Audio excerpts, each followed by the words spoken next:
Aga mida noored teavad? Või mida nad ei tea? Vaatame. Võimalikult kiirelt, mitte edasi lükata.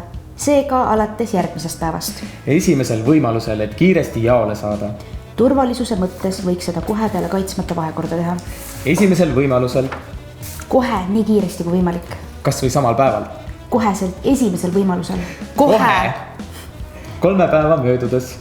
1 kuu pärast, peale peiteperioodi ja poole aasta pärast. Paari nädala või kuu jooksul. 2-3 nädalat peale kaitsmata vahekorda. Kuu aja pärast, aga mõistlik on arsti poole kohe pöörduda. 4 kuu pärast. 1 päev hiljem. Kohe peale vahekorda. Kohe, kui tunned, et midagi on teistmoodi läinud. Kui näed, tunned, et midagi on valesti. Paari kuu pärast. Kas siis järgmine päev või vaata ise? Kui sa ei tunne inimest, kellega vahekorras olid. 3-4 kuud.